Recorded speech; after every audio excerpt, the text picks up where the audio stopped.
Alaman nyo.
Good morning, good afternoon, good evening, wherever or whenever you may be.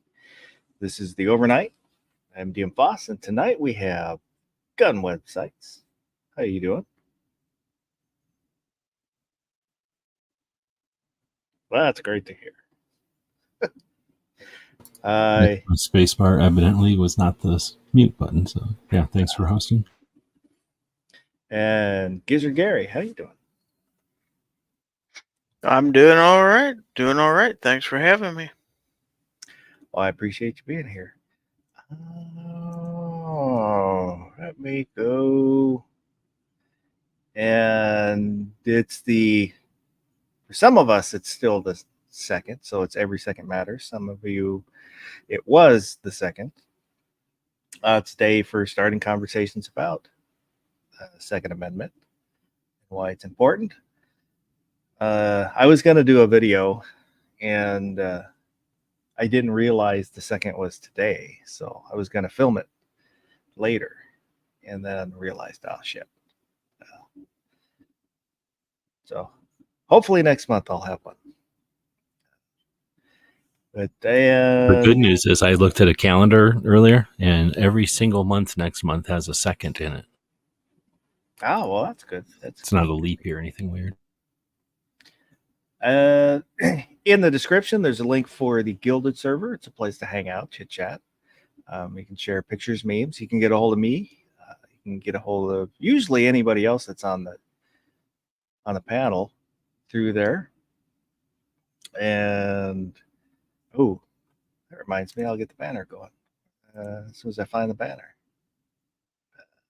Get the right banner. There we go. At the bottom of the screen, there's an email address on tacticalfoss@gmail.com and a link. Those will get you somewhere. You can send in comments, suggestions, or pictures within reason. Also in the description, let me screen share here.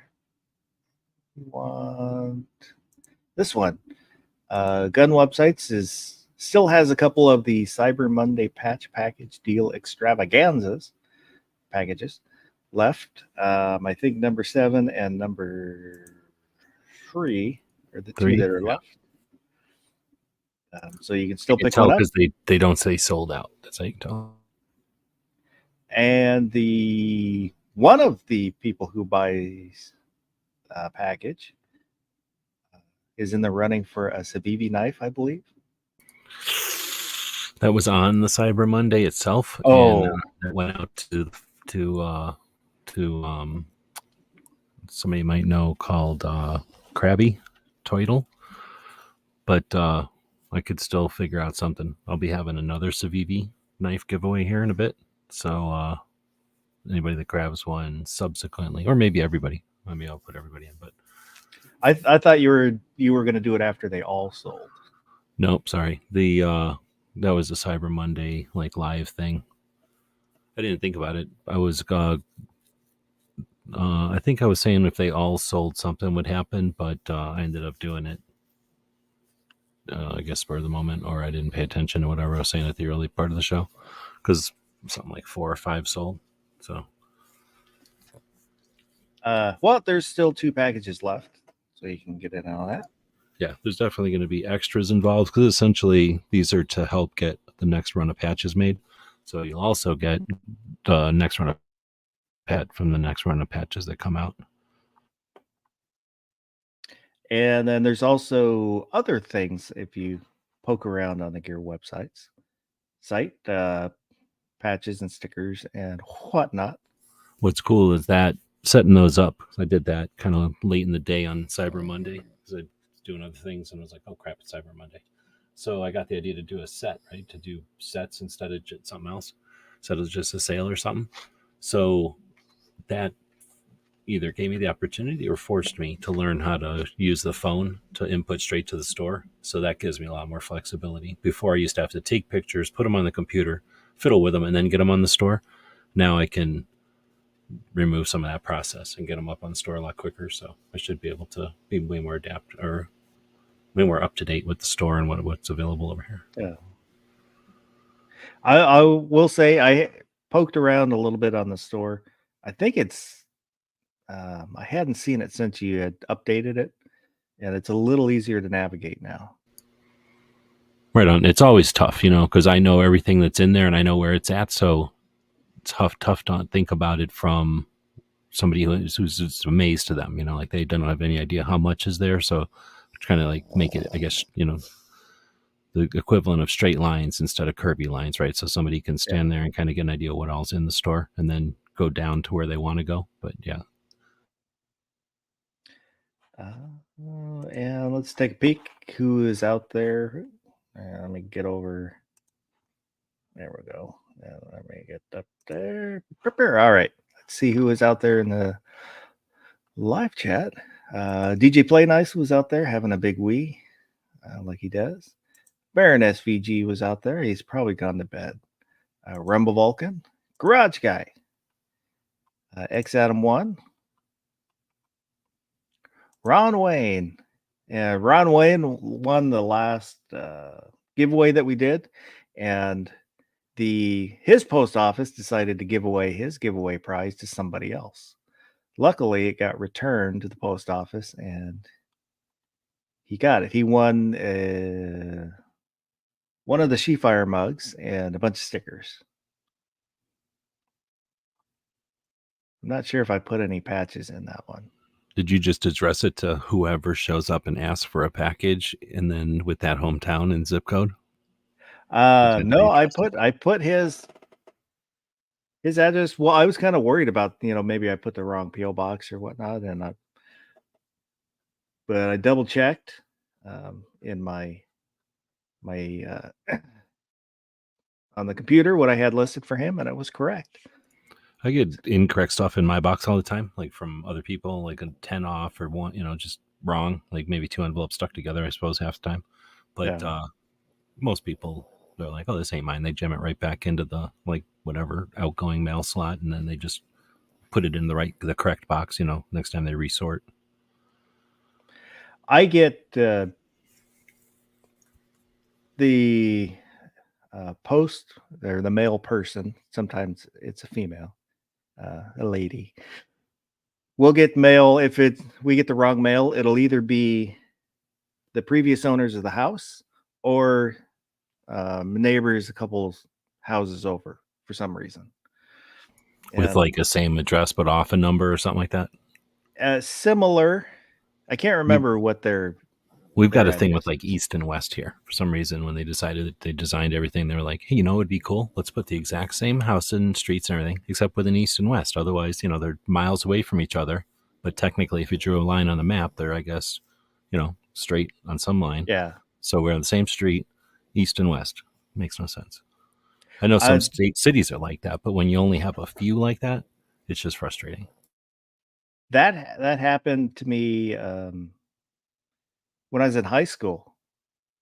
The Kitsap County Sheriff's Association or whatever it was, they were selling coupons to raise money, and I thought, I'll buy that for my mom. I'll, give her a pack of coupons. And we lived on West. I can't remember the West Vandecar, and the guy that came out to deliver it went to East Vandecar, which, like you're saying, miles away. And so he calls me and says, "Well, there is no, whatever our address was, there is no house with that number." I'm like, "I'm standing right here. I know what my house number is." And we See, but called a that's couple. good. Like if they shifted, so they made it like 3s and 5s or something, so that you can't really get it to the wrong address technically. Yeah. Never did get it though, because he Oh, got frustrated, and over. I'm like, "Oh, just forget it." But back to who is out there. Because Gary and Iron Road and Larry Knopf, Gunmetal Guy USA. And I think that's everybody. Iron Road's power supply broke. So he's currently waiting on parts. No. So good evening to everybody. And I'm glad you got the mug. Is that I started thinking, well, shit, I should. For a while, I was sending stuff out with the signature required, because I'm, always kind of nervous about when the packages are just left on the doorstep or whatever, that, them getting snatched and people not getting their stuff. So for a while, I was doing signature required if people wanted, and so if anybody ever wins something and you prefer that, just let me know and I can make That's sure. a hassle if they have to go down to the office or something. Like, we tried to deliver it, you weren't there, so now you got to come here and sign for it. Yeah, that's why I kind of stopped doing it, just because I know it tends to be hassle, but I would rather be a little bit of hassle to ensure that you get your stuff.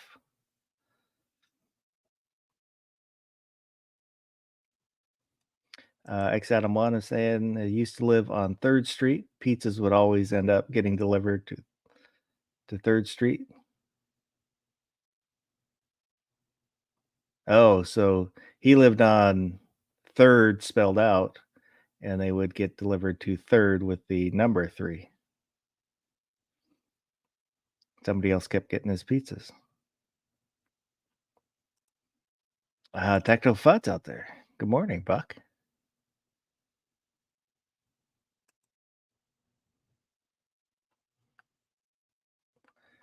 And last week, was it Midget with Carrot Cake was saying they might move to Washington. So they're asking about the ARs and stuff. So in the description, if you see this, I put a link to the facts section of the Attorney General's office. And they talk about both the ARs and if you move, you can't bring it into Washington, along with magazines that are more than 10 rounds. That's considered importation. If you were in Washington when the law was passed, those are grandfathered in. So I could leave state and come back with, as long as it's the same magazine. But you cannot bring magazines from outside the state into the state. So hopefully the court cases that are bouncing around dealing with both of those get settled. It seems right now one of the things that the courts are doing is kind of bouncing them up and down. So it'll go to a higher court and they'll kick it back down, and it kind of bounces back and forth between the two different levels. And I think that's a stalling tactic. So we're just kind of waiting to see what happens. SS Pond's out there. Good morning, Stan. I just for the show they're off. I'm set tomorrow. Today. You roboted really hard right there. Yeah.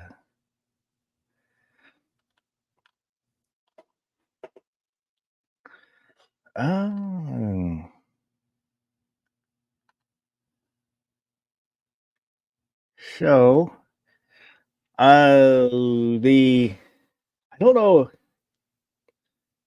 I guess the topic for tonight was kind of something that comes up every so often that always kind of really irritates me. But I saw a video guy. I don't know who it. Couldn't tell you who he is. Just one. When I'm sitting scrolling through YouTube's, and they were talking about the cup and saucer technique for holding your pistol, and it is outdated. I will say that, but the way they were talking about it is, don't do it, and they actually said it was dangerous. And I couldn't tell you why they said it was dangerous. I don't think they said why, but it really kind of bugged me. I know people that use that grip. It's probably not the most,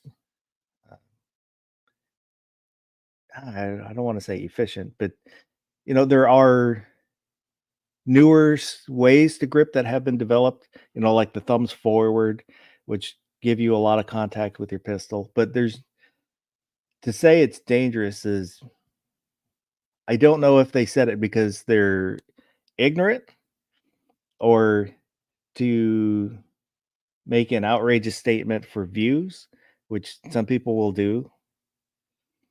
But, that's a grip that's been to battle. It's been in war. The Marines, I know the Marines taught it. Probably the Army taught it. So it's in no way is it dangerous. And that's always kind of bugs me when people do that. And yeah, I've kind of wanted to talk about stuff like this before, but I don't know how to frame the conversation. So it's not just me, ranting for 5 minutes. So you guys can jump in at any time and help pad the time. Is that something that you guys come across, or is it just me that's being irritable? Because there's even people that I follow on Instagram or YouTube that I like what they're doing, but then they'll put out like a short or a reel where they don't say anything, but they'll show like a grip and then wag their finger like, no, don't do this. You have to do it this way. Well, no, you don't have to do it that way. If you don't want to do it that way, that's just one way to do it.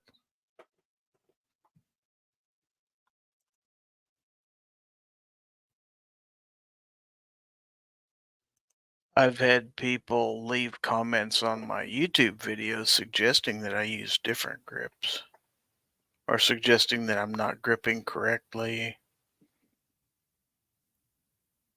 and stuff like that. But yeah, I got one recently where it was one of the videos I did early on when I started doing videos. I don't even remember what I said. It was, I think, a review on the H&K P30. And I must have said something about capacity, and that normally I don't carry an extra magazine. And I understand that if I have a magazine malfunction, that the gun becomes useless. I understand that, and I when I go out, I know that's the way, that's a possibility. And but somebody left a comment saying that I was wrong not to carry an extra magazine.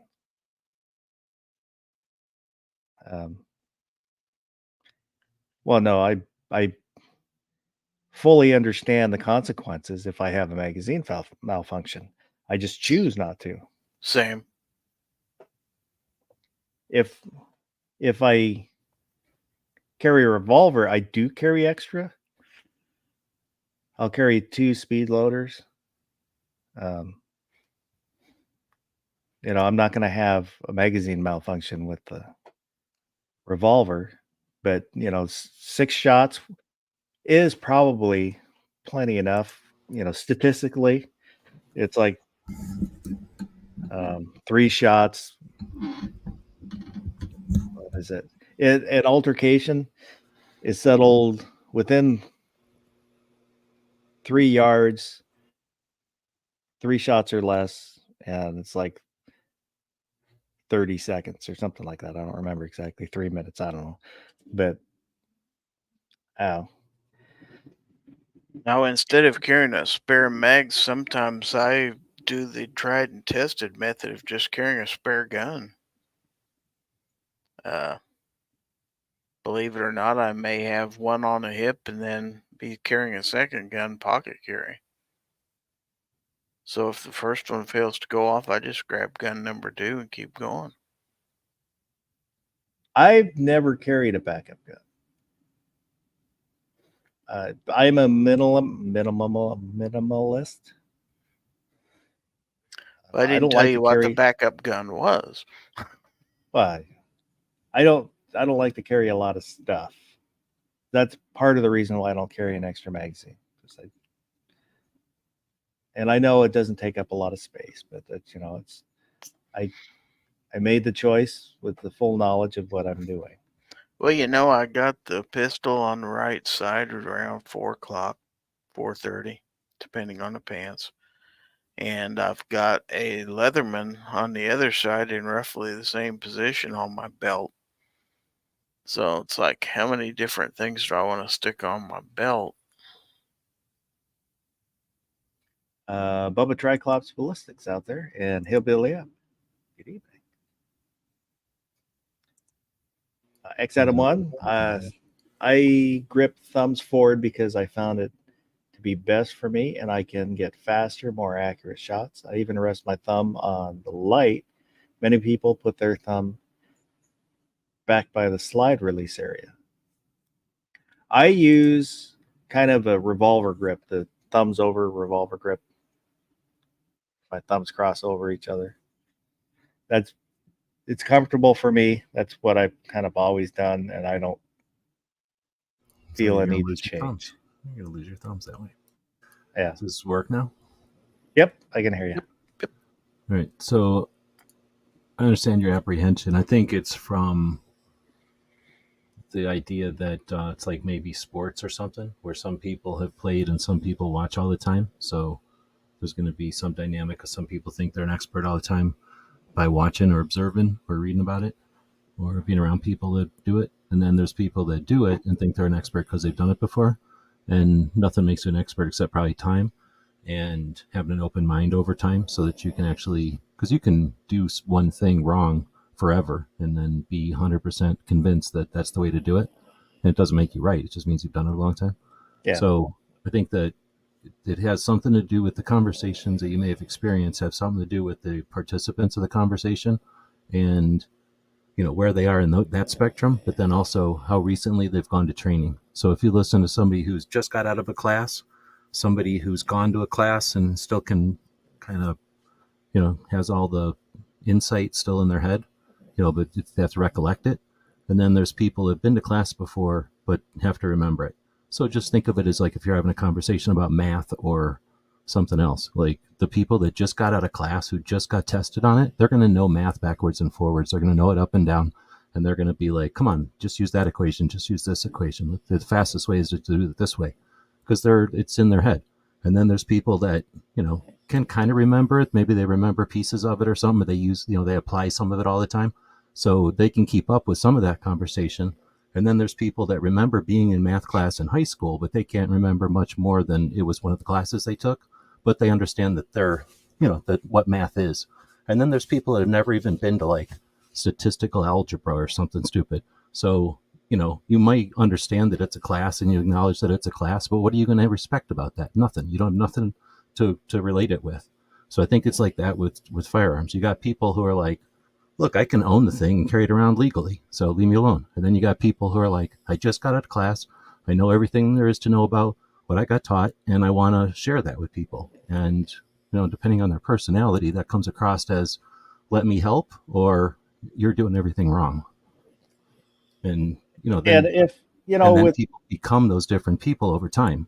Like I know when I get out of a class, I'm like chomping at the bit to tell everybody, because a good instructor will let the students know the best way you're going to learn this is to teach other people. The best way that you can help make the most money out of your class is to teach other people. I mean, it's not secrets. Go teach other people this stuff. So some of the best instructors will get you jazzed up to go home and share. And you're hoping that your friends are going to be interested because you just spent either a lot of time or money or both to learn this stuff. And usually it's like drinking from a fire hose. So you're just trying to recollect it all and get it out there. And then you meet a bunch of people that are like, I don't care less. I can do what I want. And you're like, oh my goodness, why would you want to do what you want when there's been literally studies on this stuff? Like literally people spend, all this effort and stuff to give us this info. So it's just that there's passion and there's disinterest. And when they clash, you're going to get frustration, right? You're going to get people that have stupid opinions. And then over time, there's people with egos that are like, oh no, I can never be wrong. So, whatever I said 6 months ago or 6 years ago, I got to stick with that. And, like if a trainer teaches one technique and they say, this is what I teach, you come here to learn this technique, I don't have a problem with that. That's what they teach, and that's fine. It's, if they were to say, this is the technique, this is the only technique, that's where I would have a problem. And a lot of You get too many people that say that. I mean, I guess there's always some people, again, with ego or personality issues where, they're trying to show how good they are, whatever, and whatever they say goes. Aside from that, there's just like martial arts or music or something, somebody can teach you all the jazz they want. They're not trying to say jazz is better than the blues or jazz is better than, I don't know, marching songs or something. They're just like into jazz and they're teaching you their version of jazz. But they probably understand that there's like 6 different ways to do jazz. So most instructors are just teaching you like either a sound way to do it or a smart way or a practical way to do it. And then people trying to share that is where you get into the glitches. But I don't think there's too many instructors out there having like, debates about their techniques too much. And a lot of something super controversial. A lot of the way I look at, I think, kind of view these things comes from teaching karate, where I've seen, it'll be usually it'll be a lot from people just kind of starting out in martial arts where they've done something else and that's what they know, and that's, to them, that's the greatest way to do things. And I'm trying not to get off into technical karate stuff, which I know is kind of boring to people, but I did it for a long time. And, when you get talking with other kind of technical karate people, that for me, it's a fun conversation, but for other people, it's not. So, I have seen, now I'm kind of losing the point, I think.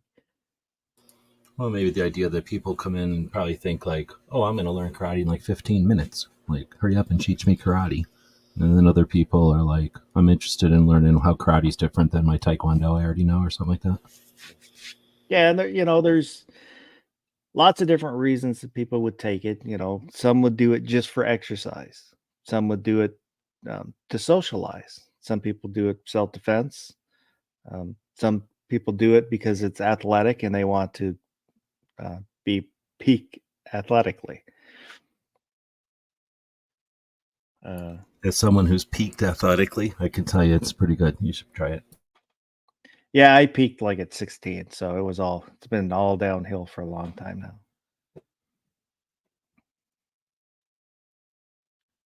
X-Atom 1, I've seen people use teacup method, mostly females, to get good shots on target. It's one hand with a solid grip on the gun, the other to support heavy gun, but it works for them. That's kind of where I fall.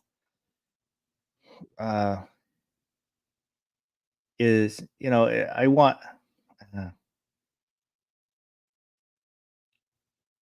when I take people to the range, yeah, I'll usually keep it kind of light on, you know,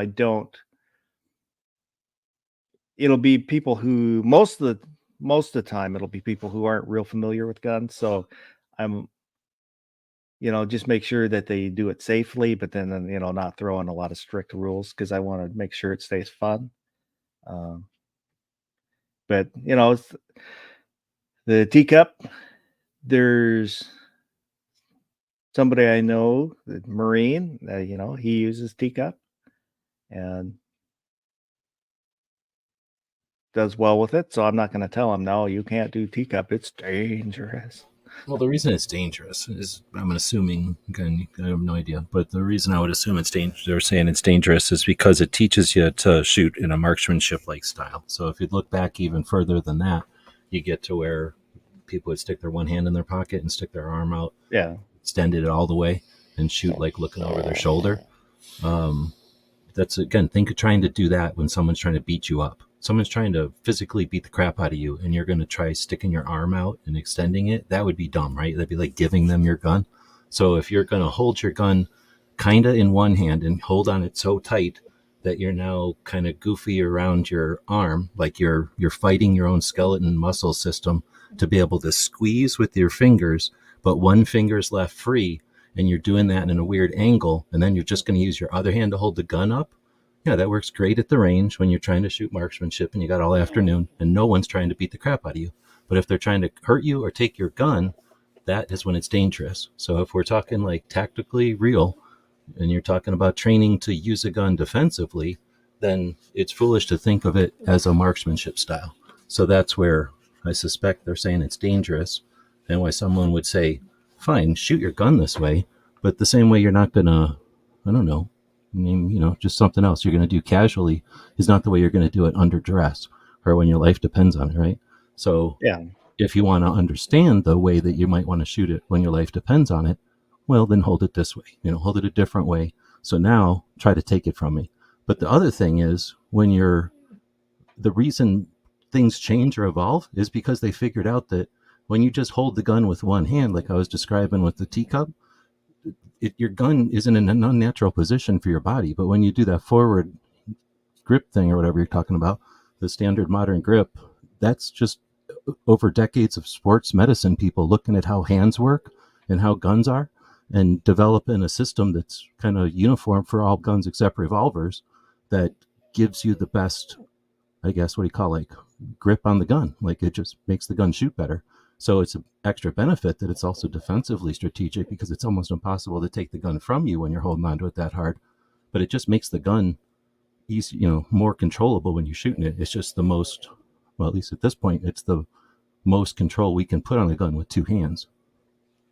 And of course, most people with most sized guns, like you throw a tiny gun in big hands or big hands and tiny guns, it gets weird, but medium, it works just fine. Yeah, and I'm not saying that for people not to progress in, you know, in new ways. It's just, I'm saying that you don't have to discount older ways because of a new way. And we had talked in the after chat, like the Weaver stance. It's like I use a kind of a modified Weaver stance because it's with the way, you know, my muscles, that's what's comfortable. I'm like the A frame or isosceles. Yeah, the ice, that's not comfortable for me in my It's chest. never comfortable, but that's developed from when people are wearing armor and when people are doing stuff and they figured out, okay, in stress and duress and you're wearing armor, square up and do ISO.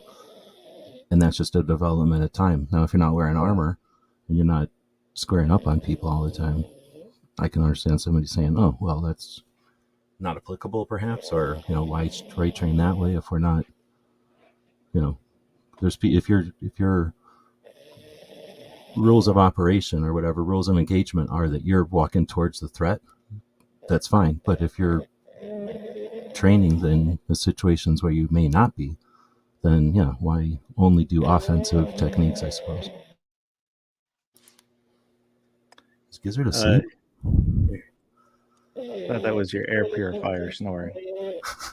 It's not me.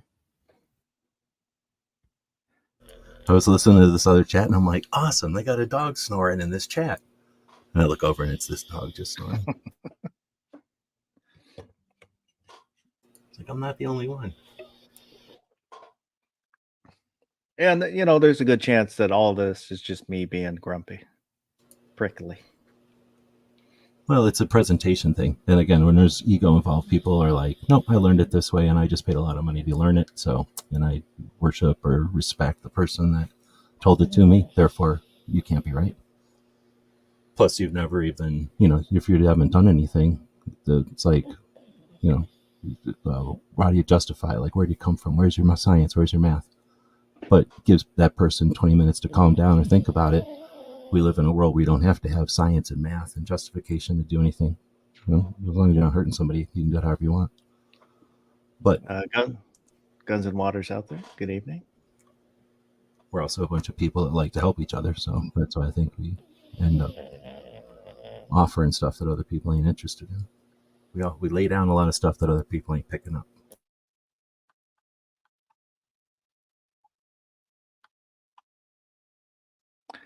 Bubba said, in all honesty, it's whatever's comfortable and faster for you and keep you safe.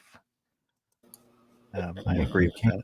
I understand that, but I can't get behind that. Because then it's like, just drive however you want. Drive fast and loose however you want. We have, best practices driving that aren't necessarily the law, right? Like if you take a defensive driving class, they're not just teaching you the rules of the road.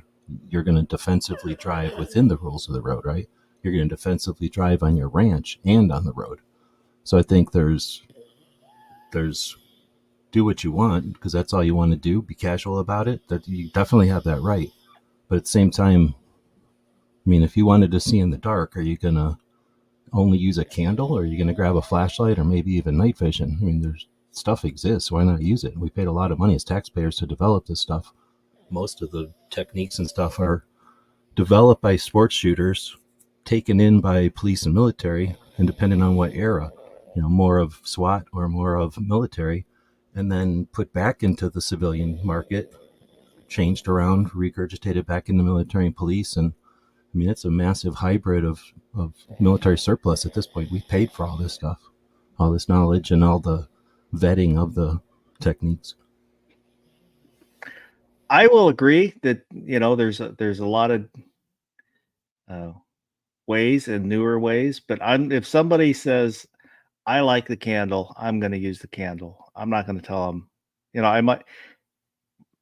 We might have a conversation about why the candle isn't as good as my stream light, but I'm not going to tell them they have to get rid of the candle.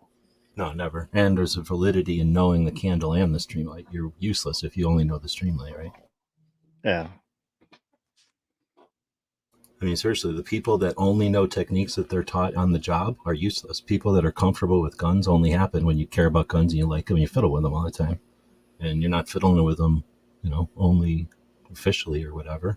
Usually those people are the ones that are most standoffish and think guns are for just trained people or whatever. So I'm not advocating for don't touch them unless it's official or anything like that. Hillbilly said he thought the snoring was his wife from a couple of rooms down.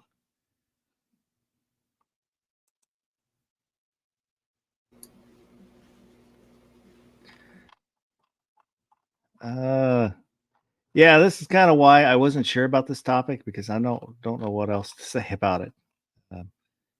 Maybe that's all there was to say about it. Well, here's why you're wrong. I made a bunch of bullet points about it while I was on pause a minute ago. I had actually thought about maybe having a bracket. And What? I'm in on this. Well, I forgot to set up a bracket, so we don't have a bracket. Yeah, because I knew that it probably wasn't quite enough to carry through a full chat. So, I was going to throw in a bracket, and I just kind of forgot to do the bracket. All right, well then what if we flip it over to armor / gunsmithing / modification / just maintenance and upkeep. You'd be needing, I don't know, where you include something like adjusting an adjustable trigger, sighting it, zeroing in a scope. But there's people that, I can't even count how many people exist in the world just from working at a gun shop for a number of years that own rifles with optics on them. And who knows where they came up with the idea. Maybe they just went in and bought one because it looked cool, and they bought an optic because it looked cool. But then they buy it and they ask you to zero it. And then every single year they come in and ask you to zero it again. And I will say that's something. Go to the range and zero in their gun for them. Like, it happens every single year. That's something I struggle with, is zeroing my optics. I will basically get it plumb here at home, and then take it out to the range. And for the life of me, it's kind of hit or miss on whether I get it tuned in. There's like my 450 Bushmaster. I was just all over the place and could never really figure out what the hell I was doing. So it just got to be where, I was shooting it for fun. I can't figure out how to make this thing accurate, so I'm just going to have fun. That is something that I struggle with. I don't know, I've never had anybody show me. I've kind of looked at YouTube videos and stuff, but Well, I didn't grow up. I had Travis P11 help me zero 2 different pistols there at Thunder on the Prairie, because he was just better at it than me. Did he have to set them on his counter and put up a camera and do a video in order to do it, or was he? No, he didn't do it that way. Oh, okay. You could have done a tabletop review of him. Yeah, that would have been good. Yeah. Hey, Travis, can you zero my rifle in on this table? But like my Grendel, my 6.5 Grendel, and my 30-06 Howa, those have what ones do those have? The Bushnells. Those both have kind of the cheaper Bushnells, but I really like the Bushnells. They're really affordable and I think pretty nice. Okay, so what were those two calibers again? 30-06 and 6.5 Grendel. Those two I got in, so I could hit at 200 yards. It's the outdoor range that I belong to. That's their longest, is 200 yards. I get hit with that, hit 8-inch gong. But kind of all my other rifles, I just could not get them sighted in. I don't know. So the 30-06 is the teacup, and your 6.5 Grendel is your fingers forward hold. Ow. Or your thumbs forward hold. It's your crazy modern hipster hold. I think it was with the Grendel. I actually hit the gong was hanging sideways, and I hit it on the edge at 200 yards. Yeah. So Ron Wayne is saying he tried to teach the wife the fingers or the thumbs forward. She goes back to teacup. So that's one of those things where if like you watch the Girl in a Gun stuff, like they're all teaching each other thumbs forward. They're teaching each other. Those are essentially racing grips. Those are fighting grips. Those are just the grip that people have figured out is the best way to hold a gun, because the gun can't move, and you can, by holding your two hands together, you're holding the gun. Like it's kind of it locks them in there or whatever. So anyway, I think it's one of those kind of things. I was saying it's like riding a 10-speed bike. We know it's faster. We know it's the thing to do, but it's not going to work for everybody just because we know a 10 speed's faster. Not everybody wants to lean forward and stick their butt in the air and, have their head lower than their butt half the time when they're riding their bike with those little curly handlebars. Some people just want to sit there and ride a bike. So I think it's something like that. Like, we know that that's faster, and people that understand it will work towards it, but it's, nothing's comfortable when you first start. Everything takes a minute to figure out. So it's just a matter of, if you're going to be competing with other people who are shooting fast, you're not going to fart around. You're going to have to learn how to shoot fast, run a gun. So it's just a factor, I think, right? If you're trying to run a gun or if you're trying to shoot a gun.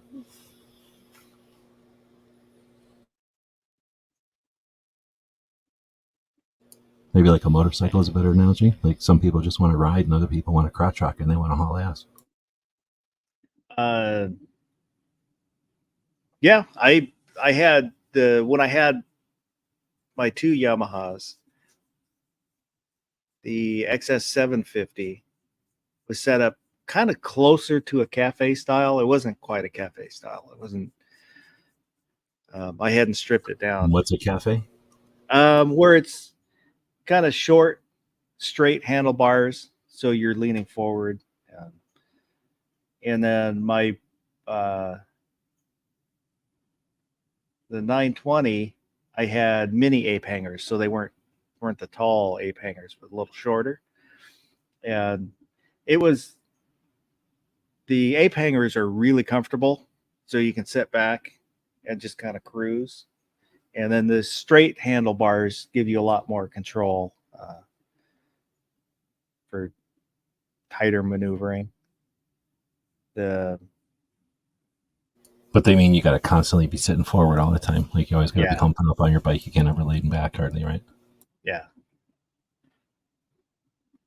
The one with the ape hangers, the XV920, was I bobbed that one, so it was well, the old Yamahas are heavy, but it was lighter once I stripped a whole bunch of everything off it, so I could throw it around. But you still don't have quite the control you do with the straight bars.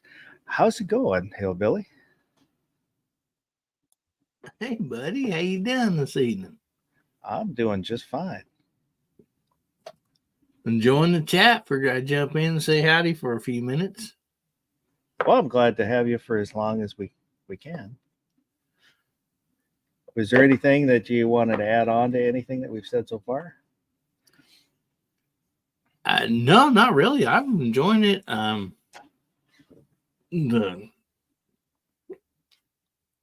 I agree with like what everybody's saying. I mean, there's great ways on when you're talking about grips on the gun, but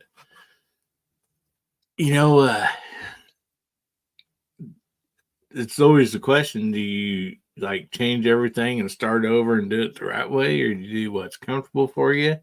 So I think that's kind of a tough question, to answer. But I think you guys covered everything really good. I don't know if X Adam is tired or drunk. But Tim, not a bike guy. Hat sounds racist, but I'm not a bike guy.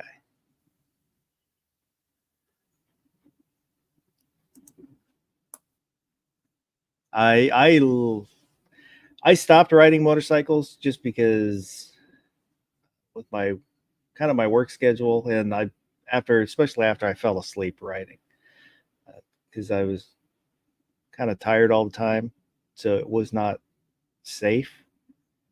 And then after we had our last child, I sold the bikes, and I miss it, but I made my choice, and that's the way it is.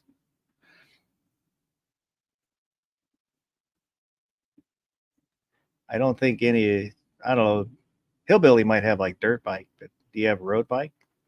Yeah, I mean, I grew up all my life, riding dirt bikes, or back then, they call them trail bikes or whatever, the we didn't have monoshock till like the 80s or whatever.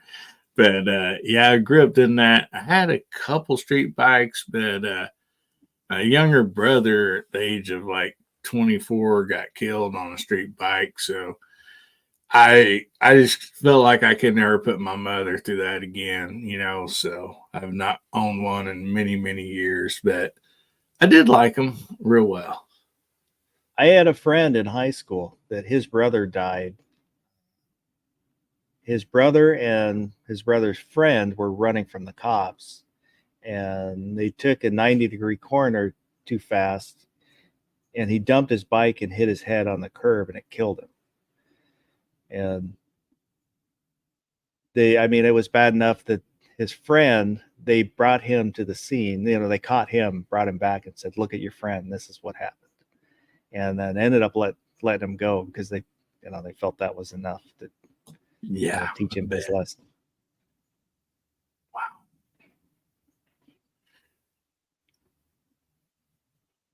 Yeah, around here we got a lot of hills and curves and 40-some foot tall oak trees sitting 20 foot off the road, and those don't move, you know, when they're hit. And so, yeah, kind of a bad deal. I love riding bikes, though. I mean, nowadays it's kind of old man stuff for me, ATVs and side by sides, but we still ride dang near every day on those. So It was, it didn't matter how bad a day I was having. I used just go for a short ride and would always feel better. You kind of feel like you're flying, and you hear all the sounds around you, you smell all the smells around you, you see everything. It's different than being in a car. you get to taste all the bugs. It's a good deal. Yeah. X Adam 1's asking, besides side saddles, do modern bikes have a small space to store belongings like a gun? There are, like, for the not European, but the Japanese bikes, there are bags that you can buy that go on the tank right in front of you. Yeah, And you get saddle tanks. Guys will use those bags for like long rides. They can lean on them to kind of rest. I knew a guy when I was in school. I didn't know him well, but he was, God, I don't even know who he was related to or how kind of he was around. But he had a bike, and he had a gun that he would keep. There's a spot, I don't remember what kind of bike it was. It was a sport bike, but right in front of the handlebars, there's a spot he could tuck his gun. Oh, well, I've seen them when they'd have the, what do you call it, like a windshield, I guess? Or like the cowling or whatever it's called. Like, I've seen those kind of things have places where you could jam even a radio or anything really, like something big, book or something. Ron Wayne, years ago, Enduros was my jam until my best friend's accident. I want is there like a 150 electric Enduro? I want something like that I can put in the back of the van and do like a Captain America out of there once in a while. Bubba's, it's all fun and games till you eat a stink bug at 55. Then hilarious afterwards anyways.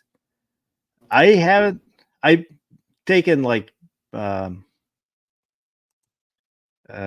bees. You feel those like hitting the chest. Or I drove through a swarm of bees one time. That fucking hurt. I had the little vent that's right in front of your mouth. I had one hit there, and it's like a shotgun blast to your face when it goes through. And almost got hit by a bird, but that's when I had my XS 1100, so it had the fairing, and the bird hit the top of the fairing and kicked it over my head. Do they make like a slipstream to push stuff over you? It's kind of like the stone guards for cars, where it might push it over, but a lot of stuff still gets through. My problem is I go so fast that I don't give the thing the time to push out of my way. Well, talking about the gun, places for the guns, I mean, Sad thing is they make little holders go in your gas tank or your handlebars for your cell phone. So nothing like riding a bike and trying to look at your cell phone or text or whatever. So Well, a lot of people use them for as GPSs. yeah, that and earbuds for the radio or whatever. Yeah, yeah, we had a kid. It's probably been 7-8 years ago, jacking with his phone, and cars stopped in front of him. He ran right into him, wasn't even looking up. And he had the phone mount deal on his gas tank, and people actually seen it. That it was right in kind of town, and they see him looking down, messing with his phone. Riding around town, I used to smoke while I was riding. Back when I smoked.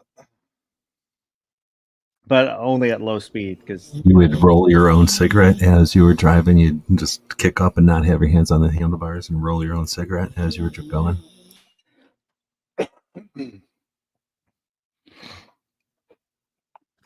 I think Honda does that.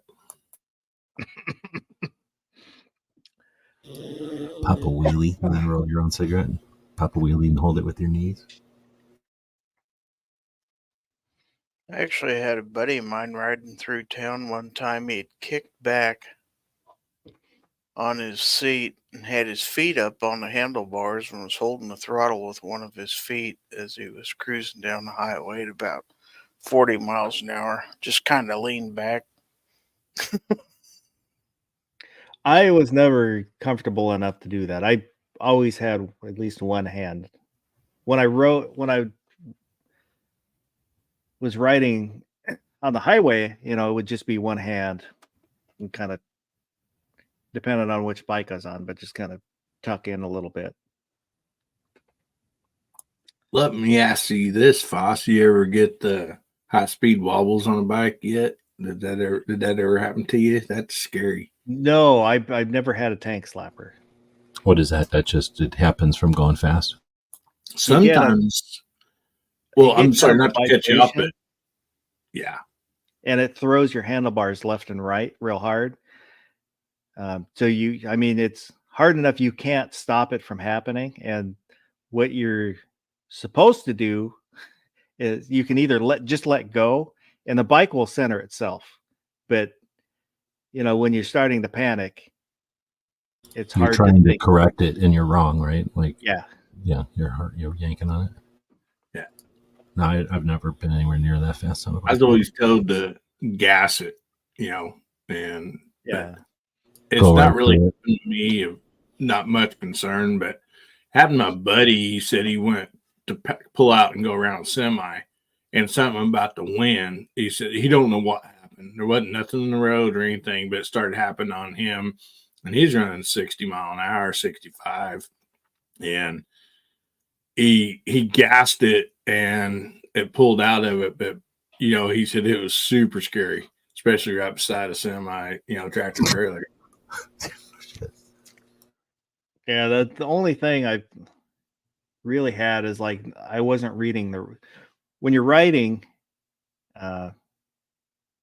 if you can read the road, you can see dips and potholes and stuff like that. I wasn't, I was kind of cruising on the back road that I ride all the time, but I wasn't paying attention to the road, and I hit a dip and it almost threw me up and over my handlebars because it hit so hard. Yeah. Some ranch dip, French onion dip. With bacon. I think that's called Hidden Valley because you didn't see it. I wouldn't want to be underneath the semi in a vehicle, let alone underneath the semi in a motorcycle. Like that would be enough to not make me want to ever pass a truck, I don't think. Although probably goes away real quick. And if go ahead. I was going to say, if you don't think it's possible to be low enough to be underneath a semi in a vehicle, try driving through town in a Triumph TR4 sometime. I was with a friend of mine that got one of them little tiny cars first birthday, and we were driving it around town. I was next to a semi. I'm like, my God, I can see underneath this vehicle next to me. Is that like an MG, like a little tiny go kart? Yeah, like a little MG midget. It's tiny. Yeah, I don't think. I mean, it'd be neat Fun to or have an one of elder those in the drive. open road. Yeah, but not in. Yeah. Yeah, not safe at all. Late model 70 Corvettes, you can see underneath of that trailer too.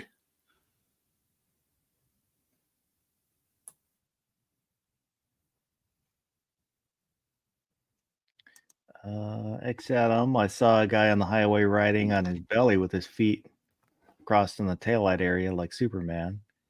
That's low drag. Oh, man. There was a guy, they made a movie about him out at Bonneville, and I don't know what years it was, but years and years ago. But it's like the fastest man on a Indian, something like that. But he wore like a bathing suit and laid flat like that, so he was aerodynamic. Next, Adam's asking if bike tires are expensive. I don't remember. It's been a long time since I bought bike tires. I'll say probably. Man, for dirt bikes, the last ones I bought, $70-$80 for Yokohama, best, knobby, good quality stuff. But when you're getting into rims or adjusting spokes, that's a whole nother story. Well, if you ride it on the road, will it kill it though? Will it kill those kind of tires? Yeah, I mean, they'll wear them down, definitely. You'll just end up with a flat spot in the center of your tire, and inch and a half knobbies on the outside. But and it'll feel like you're driving over cobblestone for a while. Yeah, if you go slow enough, you get the So same way with ATVs. If you got big lug tread on them, they'll vibrate you to death on asphalt, especially at slower speeds. Iron Road is saying that the world's fastest Indian was 1939 Indian Scout, Burt Monroe.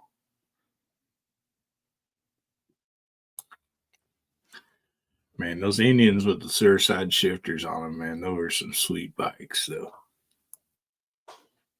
There's a little bike museum in Chehalis, Washington. A tiny little town, and it's a tiny little museum, and you can't tell it's there, and you have to kind of know the secret knock and walk upstairs and sign in. But it was a guy that owned a garbage service, so he bought a bunch of old motorcycles. Really cool. I don't think I have any pictures. I should have taken lots of pictures. But like 20s Indians, and I think he had an Excelsior, and he had one of the 6-cylinder Hondas. It was kind of down tucked. They didn't have it on display. It was just with some other bikes in a corner. So, really cool. I really wish I would have taken pictures.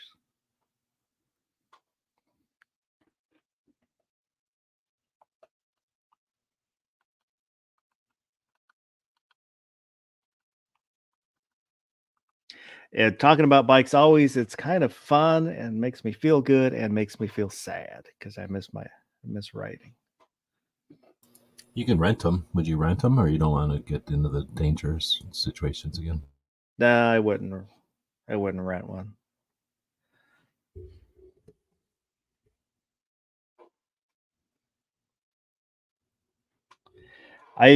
I'll think now and again, well, I could just get a little scooter.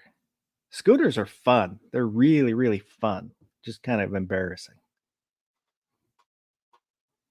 Well, I wouldn't be embarrassed on a scooter. I'd totally ride a scooter. Like laugh when everybody's paying gas for just running errands or whatever, or just out for a drive. Like I totally have a scooter.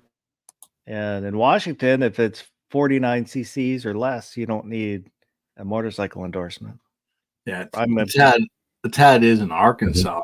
I think And I was so, like, here. people- I need a bigger one. I would guess probably most states are like that. But Yeah. If people lose their license from like DWI or whatever, they can still buy these and drive them. And so you see these things decked out like choppers and all this stuff, and they're 49cc bikes.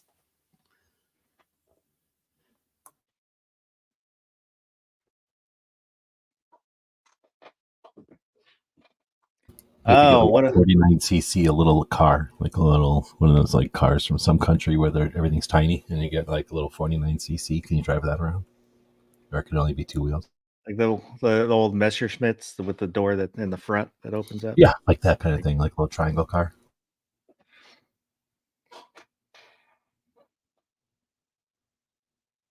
I seen some movie the other day. It was an old movie where in the 60s in Europe, and some lady was driving around a little tiny car. And those would be kind of neat to have.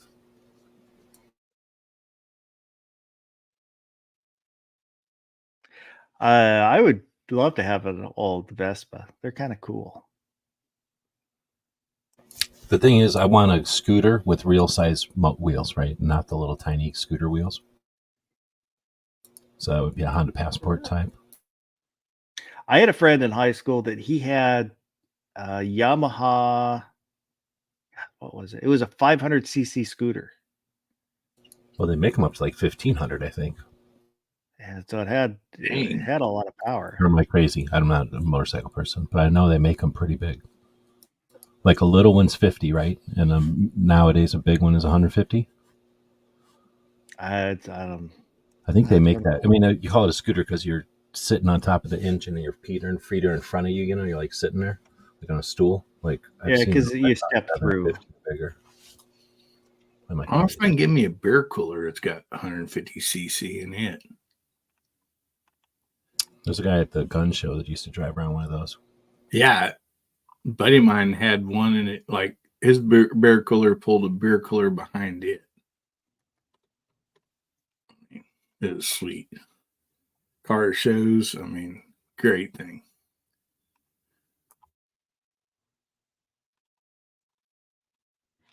I will tell you though, Foss, do not get into the barstool racers. You're better off on a motorcycle.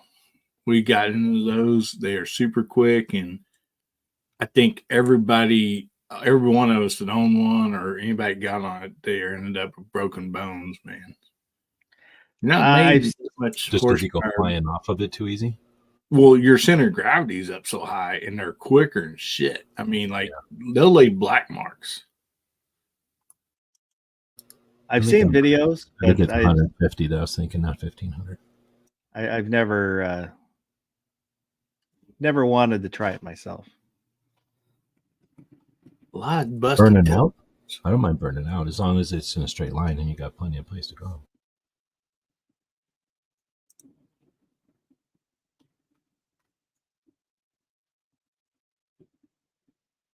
So would you get an electric bike? I've kind of thought about it, but just not wanted to spend the money. I'd totally get an electric bike. I'm thinking about getting one of them scooters, you know, like the kind that you get in a town where you can just go get a credit card and throw it in there and ride, or whatever you do, and then ride around. Kind of get one of those, put in the van, because that's totally small. And if I could just charge it while it's sitting in the van, and then go somewhere and be, you know, set up, and then be able to look around on that thing. G-Web's probably what would work best for you would be what they call a pit bike.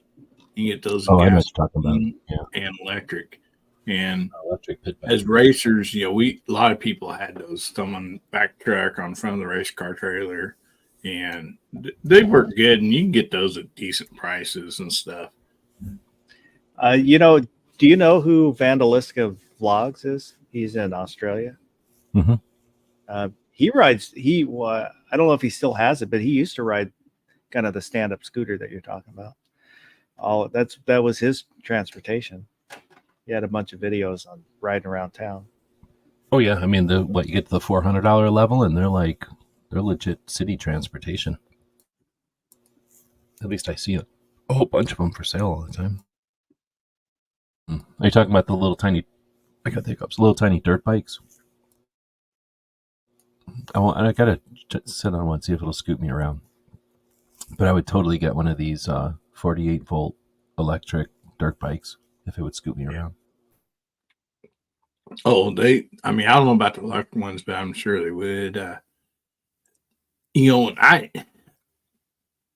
don't want to be like ditch anything electric. I mean, I know a lot of that stuff's great, and it's been a few years, but electric golf cart rent me on electric stuff. I mean, the money for the batteries and then the charging, and it was such a big headache for us. I like the idea of having something for the van that I can just charge while it's driving, and then get somewhere and scoot around, put it back in, it charges while I'm driving to the next place. Yeah, that would be sweet. I'm not driving all around in it or nothing. Yeah, because you're running 12 volt more than likely, or you can use a 12 volt charger, so that'd be great for that. I mean, I don't even know if that's a thing. I've never seen it done or anything. I'm just assuming it can be done, but I was just thinking for something like that, it'd be neat. And if you can Captain America out the back with it, even better. Yeah. That'd be okay if I had like a ramp, though. Have like a U-Haul thing or something where you have like a ramp underneath the bumper. Well, if you got the sear side doors on the back, the barn doors, then just take one and make it into a ramp. Well, that's a good idea. Then you load and unload whenever you want, and then you just open and close the other. Put wheels on Knight Rider. So I could do that while I'm driving. Exactly. Heck yeah. Well, that means I need to get AI on the bike and have some sort of voice box that talks to you. You better get Bacon Bit a helmet. Make it remote control. Put him on there and send it out. People think he's Now, I will say that those little remote, like, when they didn't have one, I was young, but my kids were, little, Barbie Jeeps or whatever. Well, nowadays they have those, and they also come with remote control. There's nothing better than throwing your grandkid in one of those things and you're driving it, I mean, there's nothing better than that, from a remote control.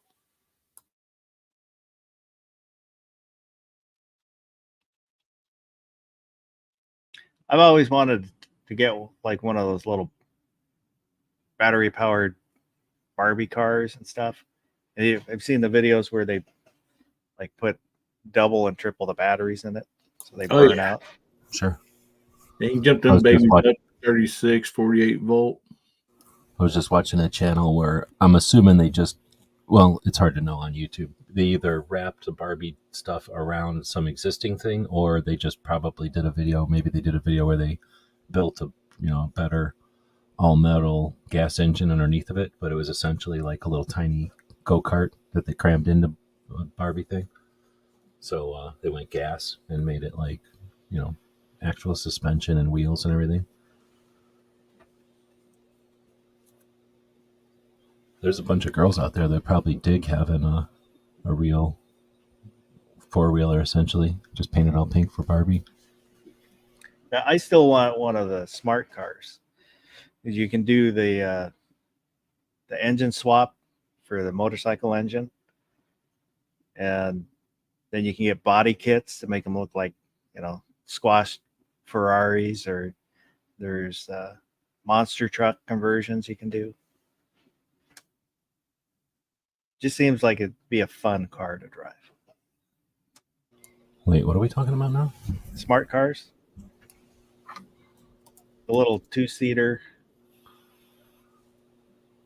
Looks like a... But you're saying there's 4-wheel drive kits for that? Yeah, there's... Here,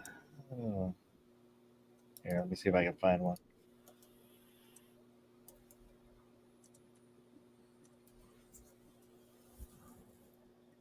There's all kinds of body kits and stuff you can buy. But here's some of the 4x smart cars. Yeah, that'd be cool.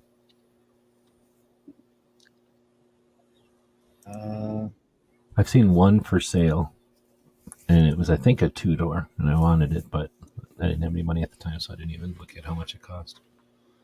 Yeah, I just found one that's called like a Smart Runner 4x4 that's white. Oh, it might be that white one right there. And it looked pretty good. Yeah, but I mean, imagine like you hit a deer with a car, the damage it does. One of those, you hit a squirrel with one of those, it's going to do the same damage as a deer.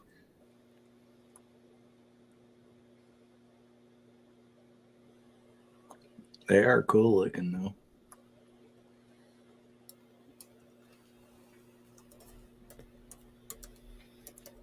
Boss, I've been sitting here thinking, you know what you need in your life? What's that? You need the Polaris slingshot. I You don't can get know. those with the roof, even the doors. I They're don't awesome. like the 3-wheel. That's like what's the bike ones? Oh, those are spiders. The spiders. I'm not a fan. But the slingshot, it's like the Batmobile. It's you sit in it like a car, but you get all the joy of a motorcycle. I don't know. I know I've seen them. Again, videos. They're fast and probably be fun to drive. I don't know. I don't like the 3-wheel. Buddy of mine has one. He gets like 80. I forget how. It's a ridiculous amount of gas mileage he gets on that thing, and it's quick. Yeah. But the reason I liked his is because it's almost like driving a car. They're way bigger than the spiders. As far as that goes. Really stable, but you get the funness of a motorcycle. I don't know. The 3-wheel thing. I don't. I Like think the. Go ahead. I was going to say I think funness is a word. Like the trikes. There's some really cool trikes, but it's a trike. Bubba was saying he wants a trike. Will it make it look like a kid's play school big wheel? Yellow bars, streamers. Not a clown horn. I don't know. That's like the Harleys with the outrigger wheels. So you come up for people with stability problems. So you come up to a stop, and the wheels will come down to hold the bike up for you. I don't know. I would probably just stop riding if I couldn't hold the bike up. Yeah. Well, my dad does have a friend that's rode motorcycles, street bikes all of his life. And he's been in the Gold Wings now, for years, Yeah. and he buys his wife a trike, Gold Wing trike, I think 1800, and he ended up selling his bike and all he rides is a trike now. And he's like,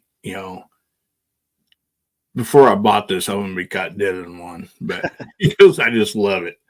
He's got a basket on the back of him there where it's seat for his dog to ride and got seat belted in and stuff or whatever. Like he just absolutely loves it. And Well, the Gold Wings, I mean, they're like, $2,500 or $25,000 for tricked out Gold Wing. And I mean, butter smooth. I've got it on DirecTV when they had their own channel. They did each Yamaha, Honda, and Kawasaki. They did special shows on those, and I have recordings of. But when they were talking, this was a few years ago, so they're probably even better now. But they put a nickel on the engine cover, started the bike up. Didn't move. Stood it on edge, and it didn't move. That's how smooth it was. But they've got, they're big and heavy. They even have reverse.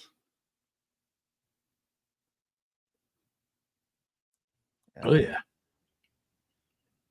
I still would like one of the FJ not FJ Cruisers, the FJ Yamahas, like maybe a little older one, so it's not so expensive. The kind of sport bike cruiser style.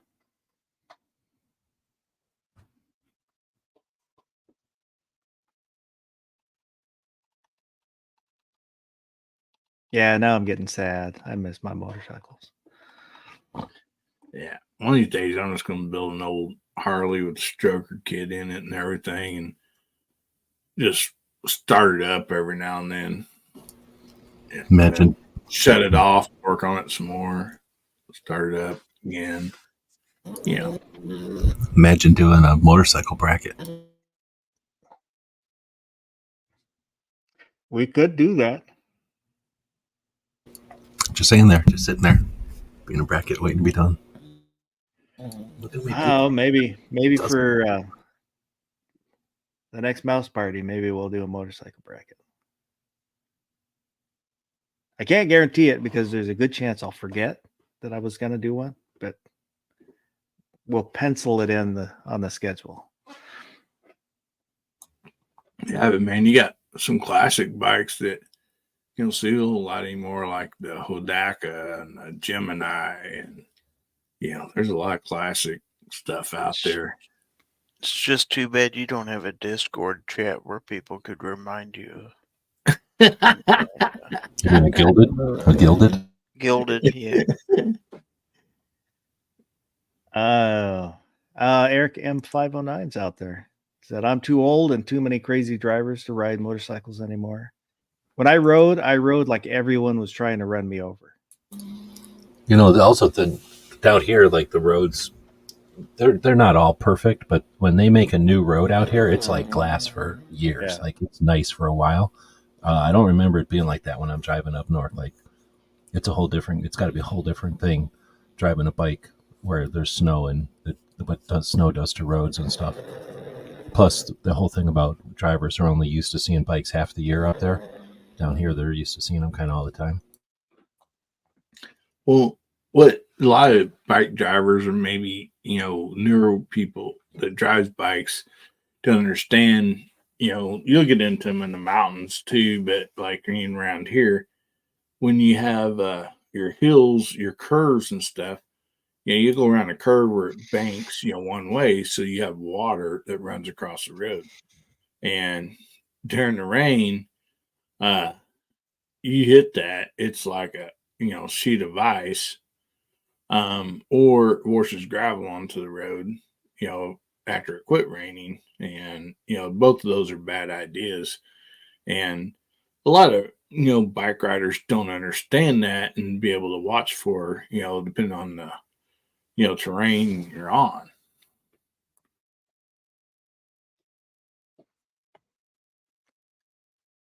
Ron Wayne saying his first vehicle was a 1980 diesel Volkswagen Rabbit. Used to love putting it in neutral at a stop and lighting, revving it up. That's what today they call rolling coal. Yeah, rolling coal, baby.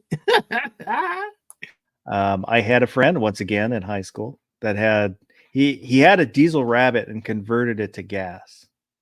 And those Rabbits were quick. They're small and light. They're pretty quick. Was riding around with another friend in high school that he had a 1968 Chevelle, but it only had a 307. And we were cruising around Tacoma late at night and pulled up next to a Rabbit.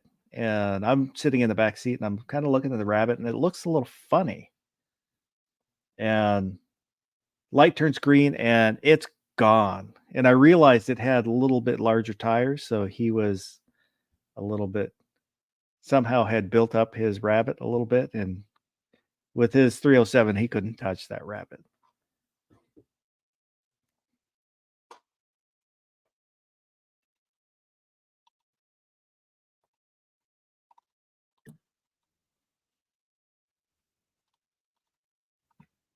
You'd be surprised how many Volkswagen people in the area, they take their Volkswagen to the garage or whatever. A lot of garages will send them my dad because a lot of the guys don't know how to run and set points and stuff like that on those Volkswagens and set your I gas had points. And We got a I whole had a shop s- of the Volkswagens here, probably for that reason. I had a 67 Bug, which was really fun to drive. Broke down every time I drove it. Ended up trading it. It was the 1200 cc, I think. So it was, not a lot of power, but it was fun to bomb around in that on the back roads. And the back curve was perfect because I put a big speaker back there, and it would kind of reflect the sound up.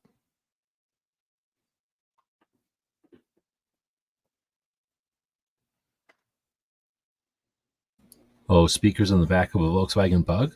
Yeah. Oh, I never thought about that. I think my one friend had speakers in the back of his, and I never even thought about that. That sounded really good. He had like a, what do they call them things? Like a sandrail frame with basically like a plastic shell of a VW on top of it again. Oh, So like it was a dune buggy. VW, but turned into a dune buggy, and then they just put like Yeah. a plastic shell so it didn't weigh nothing on top. But he had kind of speakers on that. But it sounded loud as shit because it didn't have much, it wasn't very quiet because it only had that plastic shell or whatever on it. The goddamn bacon's out there. Good evening.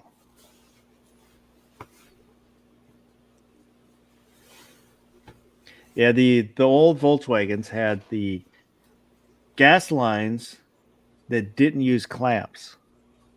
So you just kind of plug them on, and can't remember if there was wire wrapped, because they're, like the cloth covered, so the way they're wrapped, they're supposed to hold, and they eventually would loosen up and then suck air. I had that happen, and that was known as Hitler's revenge. yeah, Those old hoses. And then the heads warped, but luckily I had an uncle who used to own a VW shop. So he gave me a set of heads, and I changed the heads. Well, a friend of mine did it for me. Is that because the And, engines are magnesium or something in those cars? I'm not sure. That was kind of when I was just learning how to work on stuff. And I traded that for a 69 Dodge Dart. But it was Darts the really one that fun. explode if you hit them in the back? They get No. hit in the back? No, that's a Pinto. Oh, okay. yeah. The old Volkswagens also had a positive ground on all their wiring. And really, the Bugs, the worst heater system that you could ever have in a car. Yeah, Basically, there's a shroud that goes over the back of the part of the engine, and there's tubes that come off that to direct the heat up into the cabin yeah. to give you heat, and it does not work very well. I grew up in both a hard top Volkswagen and a convertible and back up north, and I can remember them being the fucking coldest cars ever. Yeah. I think they were bought south, and then, or the people that owned them fell in love with them in the south and then had them up north, and they were super cold cars. I'm trying to remember those air cooled engines. Yeah. Yeah, I thought they were. Yeah, so you can't use your heater hoses, going, so yeah, that is only heat there was air boxes. But the motors are light enough that I could remove it by hand. Oh yeah.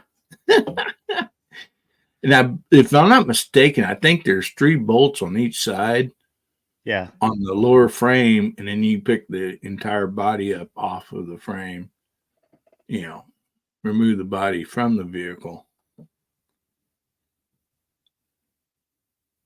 Yeah, I would love to have another Bug. Did you ever see one that is automatic without? No. Yeah, they're very rare. We had a customer that had one. And it's really weird because, like when you pulled the gear shifter, it just had low and high and neutral. There's no park. And so, like, when you put it in like low and you held push down on the shifter, it was like holding the clutch in. And then you raised the pressure off of the shifter, then it would start going. And you got going so fast, and then you pushed it down and put it in high gear and let off the shifter. It was really a strange deal, but that's the only automatic one that I've ever seen. I've never even heard of an automatic one. Here's what mine looked like. I don't let's get rid of that. Couldn't even tell you what color it used to be. Mine wasn't blue, I can tell you that, but like I love the bumper style. I'm not a fan of the Super Beetles. If I got another one, it would be one like this.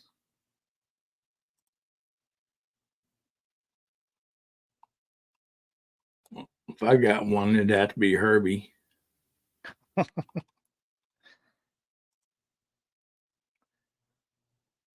like I said, it was a fun car to drive.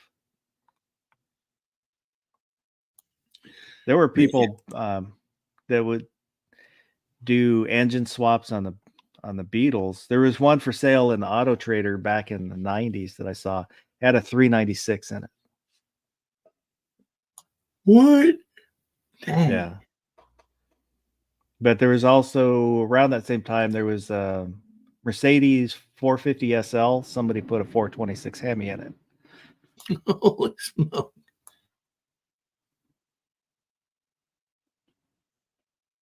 You know off the top of your head what a bug would have cost back in the day when they were new? Like when they were a new option on the, or an option on the scene? Like how much cheaper than a regular car were they? I don't know, probably like 400 Deutschmarks. I mean, were they like half price of a regular car, or were they just like? Yeah, they were way cheaper. Okay. If I believe right, if I remember right, so say for instance, or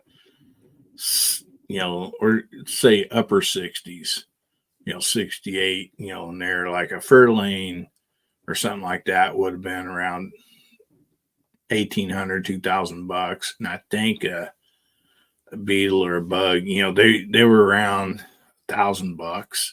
They were quite a bit cheaper if I remember right. But they were cheaper. Yeah. So a 67 Beetle, deluxe Beetle, 1639, sunroof 1729, the cabriolet 2000. That's convertible. Yeah.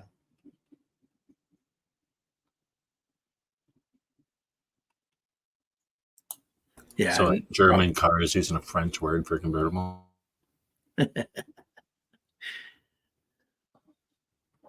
guess we had Super Beetles. If that 72 was a Super Beetle, I think the ones we had were after 72.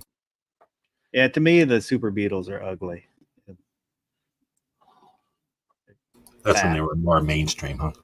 Yeah. Safe. They had to go and make them safe. Well, I guess the one might have been older. I really don't know. I was a little kid at the time. Eric had a 62 VW Baja Bug with no heating and a 72 Super Beetle with mediocre heat.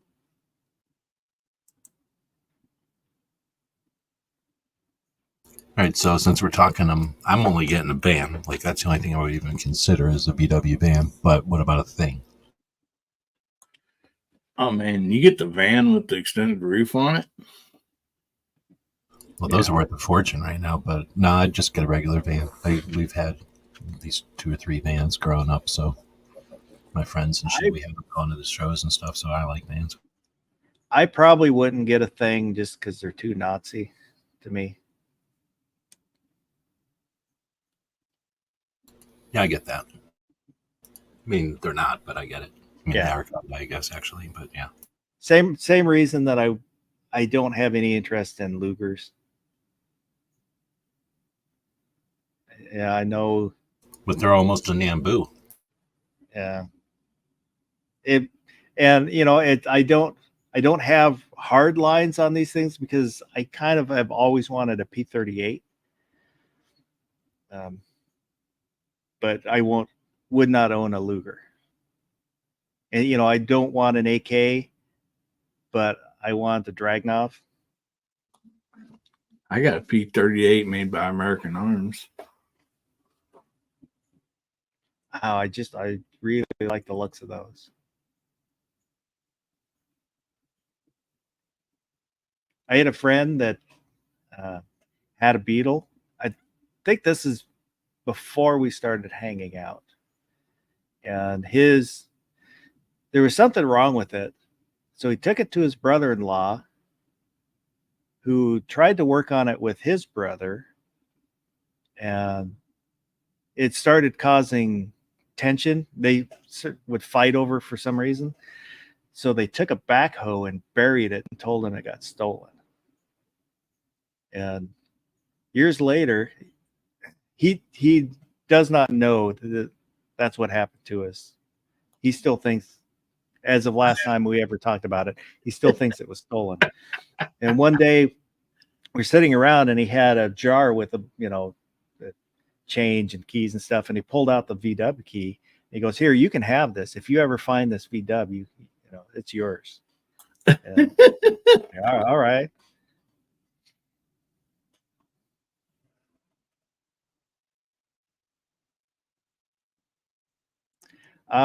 No, I don't mean the plane. I mean the German gun, B-38. But goddamn bacon said my pop had a Beetle when he met my mom. Still remember sitting in the back seat of it when I was like 3. I know my mom had one, either just before I was born or just after I was born. I've seen pictures of it, but I don't know what year the picture was from. And it was the house in Bremerton, but I was born there, but we only lived there for a year and then moved after I was born. Back in those days, we can't remember. They were probably like, dang, we got the wrong car in front of the other car in the driveway. Here, kid, take these keys and go move that car. We were like, we're doing that stuff and I don't even remember. Gun scholars, my U.S. Army veteran great grandfather brought back a battlefield pickup P-38 from Germany in World War II. I will say that if my grandfather had picked up a Luger and was going to bring it back, but when they're getting ready to ship out, they were told there was going to be bag searches, and so he dumped it and didn't bring it back. And they turned out they'd never searched anybody's bags. So if he had brought that back and then given it to me, I probably would have that one. Well, my friends I went to school with us in Desert Storm. They shoved everything down gas tanks of vehicles. Anything they wanted to bring back, and they might not get it, but they figured somebody would.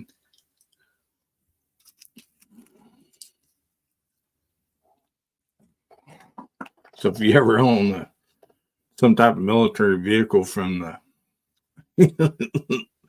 late 80s, early 90s, and you pull the gas tank for any reason, make sure you check, see if there's any military weapons in there. My granddad had told me that back when he lived in Wisconsin, him and his friend had bought a car from auction, and it was an old gangster car. And they're driving it around, and there's a rattle in the door, so they took the door apart, and there was a gun in the door. Please tell me it's a Tommy gun. I don't. He never told me what kind of it was.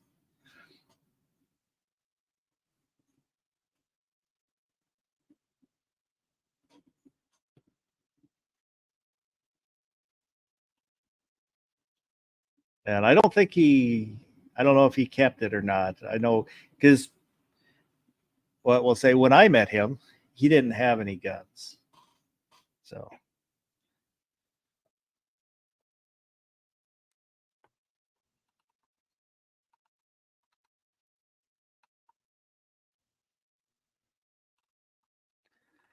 Mr. Gary, are you still awake? No, I fell asleep a while ago. Yes, I'm still awake. Would you like to plug anything? Oh, gee. Why not?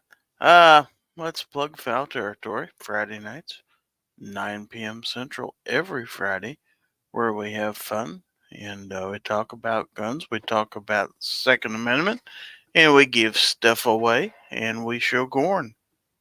So, love to have you there. Let me play this one.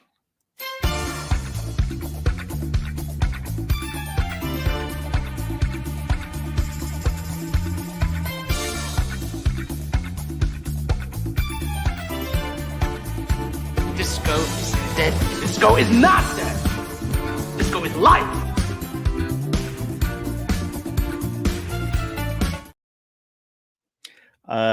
Hillbilly. Anything you want to plug? Yeah, buddy. Man, I just give you guys, like, on the weekends, starting out on Friday night, you have Georgia Shooting Connection. Right after that, you have Foul Territory. Then right after that, you have G-Webs. So, fun packed Friday night. And then you jump on to Saturday night.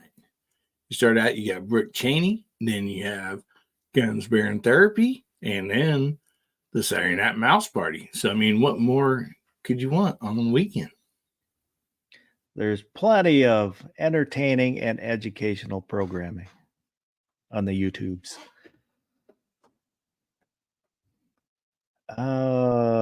GearWebsites.com for 2A stickers, patches, books, logo design, web design, 3D printing, technology consulting, and so much more. GearWebsites.com.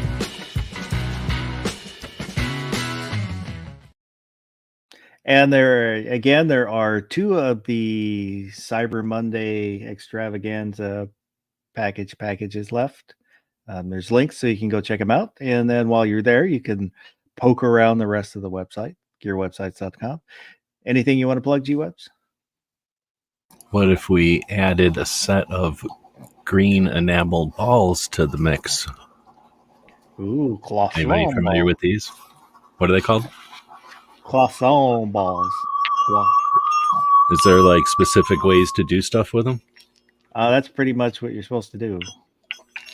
And then the ball or the jingle part, is that like you're supposed to be able to sustain some sound or anything? It's supposed to be relaxing. I used to have a pair of silver ones. The enameled ones by the dog. He has licked them now, so they got dog lick on them. I'll say my male dog's looking for a couple balls. He lost his. Well, did he lose them or did you take them away? No, my wife did that. Oh. Oh. But thanks, to the people that are helping out with grab some of the Cyber Monday stuff, and those shipped out with extra things, and we'll continue. We'll probably do some kind of other sale here. Like I say, I got kind of more access to the store now that I can go straight from my phone, so I'll be playing around with that a lot more. Roy Munson's out there coming in at the end. So next week will be a mouse party. And again, if you watch this in replay, leave a comment. Anything we talk about, agree with, disagree with, think I left out, let me know. I always read the comments. They're always appreciated.